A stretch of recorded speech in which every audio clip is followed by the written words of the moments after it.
মাঘের হাড় কাঁপানো শীতের সকালে চরাঞ্চলের পাশেই জ্বলছে বিশাল চুলা, আর তার উপর বসানো বড় কড়াইয়ে ফুটছে আখের সোনালী রস। আগুনের তাপে সেই রস ঘন হয়ে লালচে রং ধারণ করলে তা নামিয়ে রাখা হয় ড্রামে। সেখানে তাপ কমলে 8 থেকে 10 ঘন্টার মধ্যে সেই রস জমাট বাঁধে। এরপর কারিগররা তাদের হাতের ছোঁয়ায় ওজন অনুযায়ী নির্দিষ্ট আকারে তৈরি করেন আখের পাটালি কিংবা মুঠো গুড়। কেউ জমি থেকে আখ কাটছেন, কেউ আখের পাতা পরিষ্কার করে গবাদি পশুর খাবারের জন্য বাঁধছেন আটি, আর কারিগররা ব্যস্ত সেই আখ মাড়াই করে টাটকা রস সংগ্রহ করতে।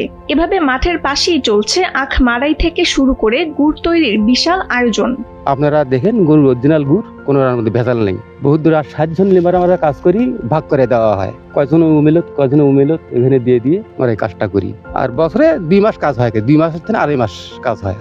শীতের এই সময়ে কারিগরদের জীবনে আসে ব্যস্ততা। তারা দল বেঁধে রস সংগ্রহ করেন এবং প্রতিদিন কয়েক কড়াই গুড় তৈরি করেন।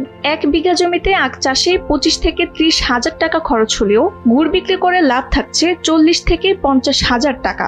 বর্তমানে খুচরা বাজারে প্রতি কেজি খাঁটি গুড় 130 থেকে 150 টাকা দরে বিক্রি হচ্ছে বলে জানান কারিগররা। এই যে 200 থেকে 300 মোটা, 80 থেকে 90 টাকা মোটা বিক্রি হয়। ছোটটা হলে 60 টাকা মোটা বিক্রি। চোখের সামনে তৈরি হওয়া গরম গুড় সংগ্রহ করেন গাইবান্ধার সাগাটা উপজেলার মুন্সিরহাট, বাঁশহাটা, হাসিলকান্দা, পাখিমারা, হলদিয়া সহ দূর দূরান্ত থেকে আসা ক্রেতারা। স্থানীয়রা জানান এই গুড় ভেজাল মুক্ত ও সুস্বাদু। তাছাড়া চোখের সামনে তৈরি করায় কোনো সন্দেহ থাকছে না। গুণগত মান অত্যন্ত ভালো, এখানে কোনো রকম ভেজাল দেওয়া হয় না। কোনো সোডা বা কোনো চিনি বা অন্য কোনো কিছুই দেওয়া হয় না।